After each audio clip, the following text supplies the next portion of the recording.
Ya. Bien, vamos a continuar con interpretación del muestreo en su parte más sustancial. Generalmente se quiere conocer de una población de tamaño de 1 millón de habitantes o votantes, se desea conocer la tendencia o preferencia de voto y se escoge una muestra para medir ese voto a favor, esa tendencia a favor del candidato. Por supuesto que el muestreo se realiza antes del día de la elección y se calcula un porcentaje estimado.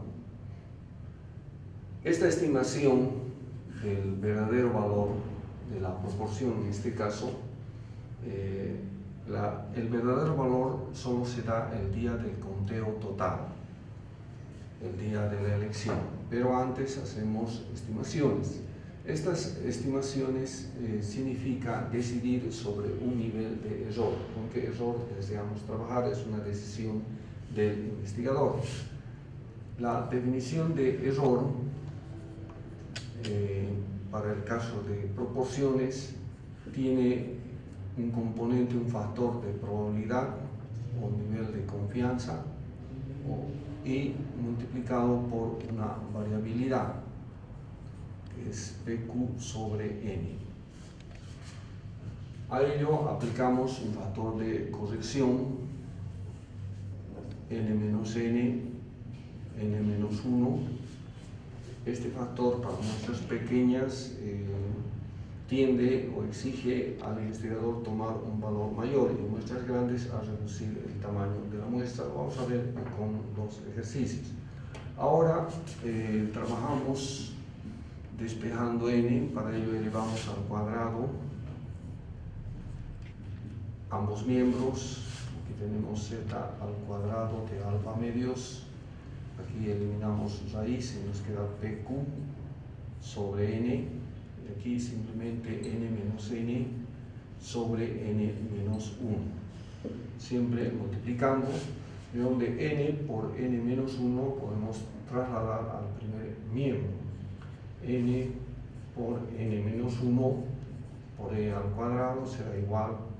Ahora fíjense que estamos multiplicando, entonces este factor podría trabajar multiplicando primero a n por z al cuadrado de alfa medios pq menos n de z al cuadrado de alfa medios pq.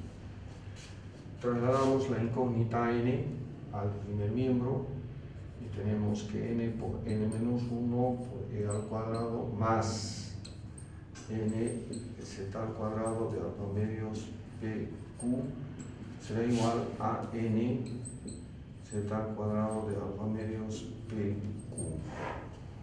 Ahora factorizamos n y trasladamos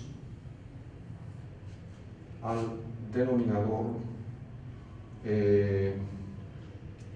el factor, es decir, si aquí extraemos n, nos queda n menos 1 por e al cuadrado más z al cuadrado de alfa medios pq.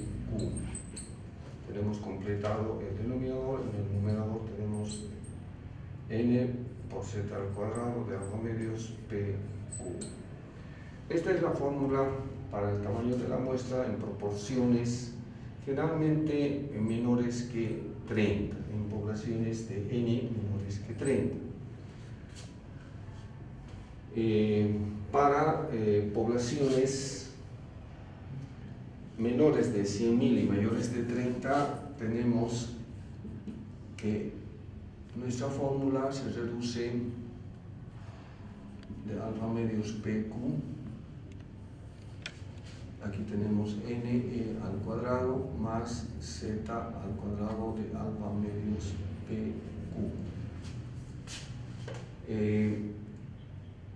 Eliminamos n menos 1 esto para n menores de 100.000 y mayores de 30.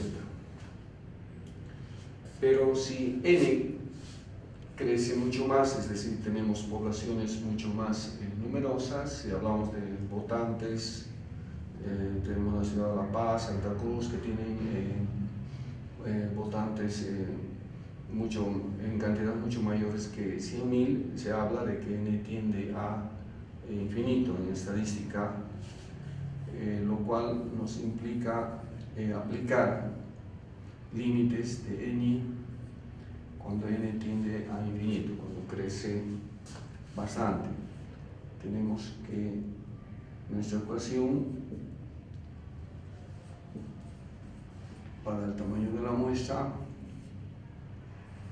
será igual en el denominador a n por e al cuadrado más z al cuadrado de alfa medios pq.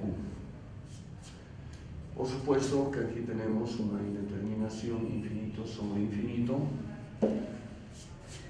Para suspender esta indeterminación factorizamos n en el denominador,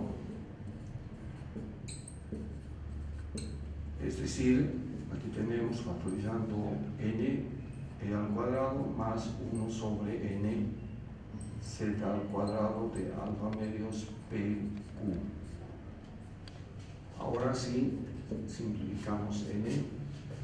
Tenemos que 1 sobre infinito, si reemplazamos, es 0, de donde nuestra ecuación se reduce a z al cuadrado de alfa medios pq sobre e al cuadrado. Esto para poblaciones infinitas. Quiere decir n mayores a 100.000. De aquí deducimos que se debe tomar una decisión sobre el error. Si el error es mayor, un error elevado nos significará una muestra pequeña. Si el error es menor, en un senso el error es 0, la muestra será mucho más grande. De esta forma, hemos deducido el tamaño de la muestra para el caso de poblaciones numerosas que tienden a infinito. Aquí tenemos una fórmula para menores de 100.000 y aquí tenemos la fórmula para menores de 30. Vamos ahora a continuar con nuestro ejemplo. Ya sabemos cómo deducir las fórmulas. Lo mismo se aplica para el caso de la media, o sea, x bar. Tenemos aquí el caso de que realizada la encuesta, por ejemplo, tiene un resultado a favor del 45%. Pero llegado el momento de la votación, el candidato obtiene, o la fórmula obtiene 52%. Si previamente cuando el investigador realiza este estudio establece un error, por ejemplo, si ha indicado que su error es 10%, significa que su estimación tiene como límite superior un 55% de máxima aprobación y como reprobación puede llegar al menos a 35%. De donde se establece la precisión del cálculo, porque el valor encontrado, si bien difiere, 52 tiene una distancia considerable con el 5, debido al cálculo matemático del error del investigador, el investigador ha establecido en su cálculo un error de 10%, el resultado final de la votación está contenido en el intervalo, lo cual demuestra que la estadística tiene precisión en el cálculo de sus estimaciones. Les invitamos a ver el video donde hacemos un cálculo de las tablas para diferentes niveles de confianza, niveles diferentes de error, y también realizamos el cálculo de las fórmulas para la media aritmética, el muestreo en caso de la media aritmética. Muchas gracias y esperamos sus comentarios.